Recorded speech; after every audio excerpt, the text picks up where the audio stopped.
and basically pull off some good starts and try to focus on faster corners.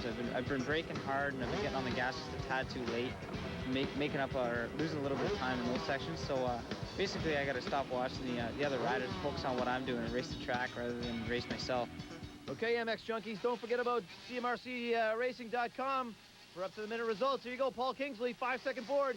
Second 125 moto here from Riverglade. Riders coming into that first corner. Roscoe, who's going to get that whole shot? Wow, that's a real fast switchback, and it's amazingly enough, most of them riders get through without a crash here. Looks like number 38, Ross. That's Jamie Bird out in front with the whole shot. Wow, a great start for Bird here, hole shotting, and he hole shotted convincingly by a couple 3 bike lengths.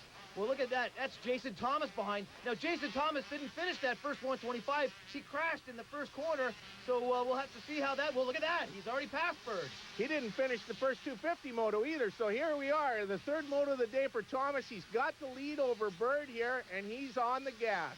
Well, if he can keep that hand in shape, he certainly will have the gas in the tank because... You know, he's been on the sidelines the whole day, but look at this. Bird's in the hot seat. He's got Woodsy on his tail, but Bird's not giving up. Looks like he's giving Thomas fits. He sure is. Woods is on the gas here looking for a way. It appears like he's got Bird here on the inside of this corner. He does. He's made it stick. A nice little block pass. Blocks Bird, but Bird's fighting back hard here. Well, you know what, Ross? This is a great place for young riders to get experience, and that's exactly what this 125 class East-West division is all about. Here we go. We got Woodsy and Thomas. Thomas on the inside. Woods squares it off. No.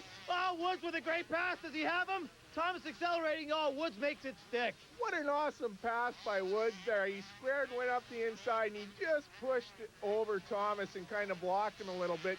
It was a veteran move. Well, there you go. Woods moving into first place. It looks like he's extending his lead on Thomas. Boy, if I'm Thomas, I'm going to have, like, things floating around in my head. Woods came from nowhere past him, and there you go. Now Mesley's got, looks like Pomeroy on the inside. But look at that. Chris Pomeroy, elbows up, not giving up. Great acceleration for Pomeroy. Boy, it looked like Mesley just about swapped out there, Ross.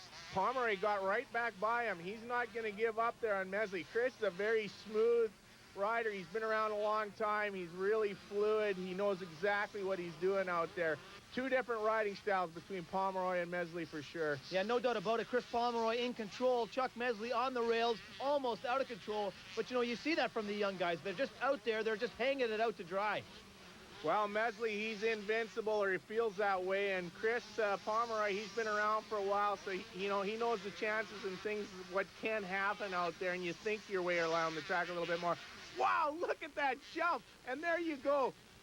Mesley out-jumped Pomeroy by a couple car lengths on that there. He must have hit that jump a gear higher. Roscoe, there's the number 991 bike of Brett Lee on the KTM. Looks like he's gone for the day.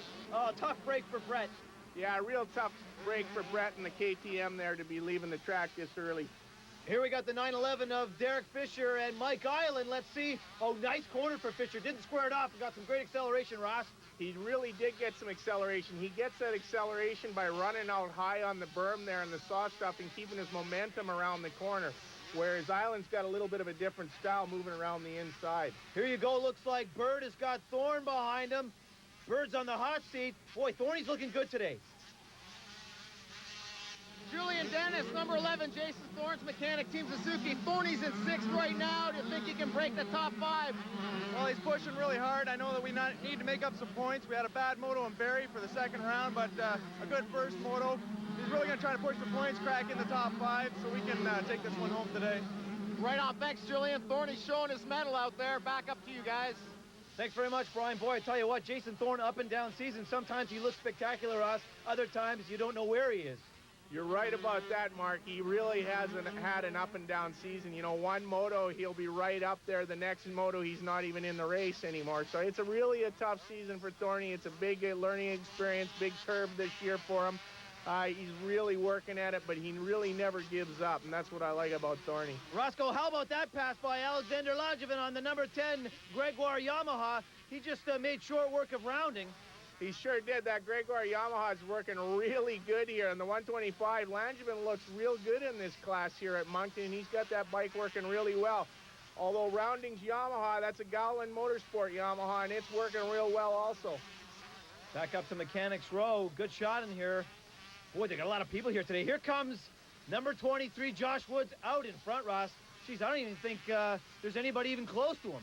Boy, a real fast section in front of the mechanics area there. Tough for the mechanics to get out there and really give a good signal to the riders. Look at that. Number 911, Derek Fisher, just busted Bird. Boy, I tell you what, Fisher's on the move. Fisher really is on the move. Did you see him fly over that jump? He was really moving, and Mesley's hot on his heels here on Bird's there, and he just snuck by Bird. How about that? Boy, I tell you what, Bird, he's been on the hot seat. Here's DeHaan. Looks like he's got Island reeled in. Nice little crossover by Island. Doug DeHaan, great acceleration going by that Suzuki straightaway. Oh, look at Doug DeHaan. Boy, is he dialed in, Rod. Nice line by DeHaan. You see him, he was way on the outside there, nice and smooth, and he wheelied all the way around the outside of the corner, but Island isn't letting up either. Boy, great acceleration from Doug DeHaan. He looks really sharp on this 125. You know, if he could just stay on the 250 and get some good starts, you know, I think he'd be seeing some stuff from him. He would. Here we got Woods here around in the corner. Big triple jump here. Coming up on his last lap. Big wave to the crowd here. His second 125 moto win, it appears to be. He's only a corner away. Ross, you want to talk about dominance. Josh Woods, 4 for 4 in the 125 class. Getting ready to take the checker flag in this second 125 moto here from Riverglade. And there he is, Josh Woods. You've got a perfect score, 4 moto wins. What's your strategy to round out the series? You know, just keep riding the way I am, you know. I've been riding really good and consistent, so staying off the ground, too, is real important, you know. So hopefully I can just keep that up through the rest of the series and keep getting some moto wins.